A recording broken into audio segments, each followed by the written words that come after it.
try this thing out again.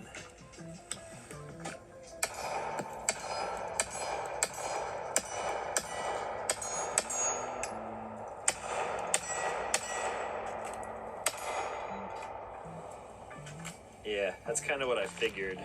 That weird flat nose of these rounds. Guns typically don't like that. That is why I saved my typical 115 grain Fiocchi for the test of the ultralight. This thing is almost exactly like that, but a little bit smaller. No red dot, no compensator, flat trigger, smaller grip. Let's see how it does.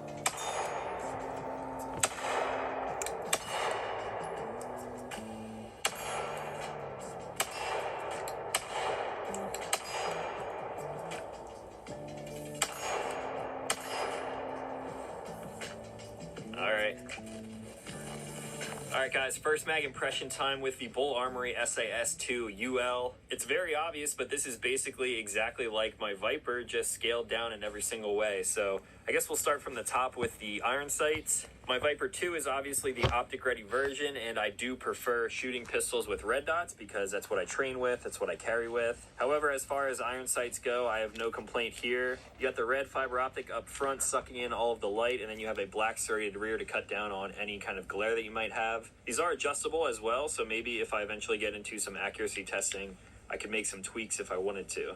Now moving down to the slide, it obviously has some machining here which allows this thing to be pretty damn light. This gun has an unloaded weight of 1.37 pounds. It is extremely light for a gun of its caliber. If you compare this to any other 2011 style gun right now with a 15 round capacity and very similar features, I can almost guarantee that this thing is going to be lighter.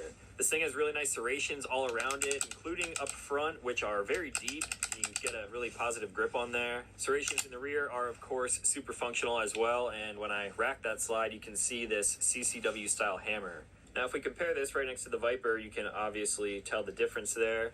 When the hammers are down, you can no longer see the hammer on the UL, and of course the Viper still sticks out there. So that feature, like I mentioned, is an add-on, and it really comes down to personal preferences and tastes. If you're going to be carrying a gun like this, right off the bat, I would probably prefer something like this because there is a little bit less snag than something like this. While we're actually looking at the back here, you can notice the bobbed beaver tail. The beaver tail on the Viper is pretty large now when you put it up against the UL. So every little feature that went into this gun was basically just taking this and making it more carry friendly. So we have the bob beaver tail, the carry hammer. We still have a pick rail up front. If you wanted to throw a light on there, that's definitely a possibility. The safety on this one is single-sided, so we have it right over here for a right-handed shooter. And then moving down to the grip, this of course is much shorter. You get 15 round capacity out of these metal mags.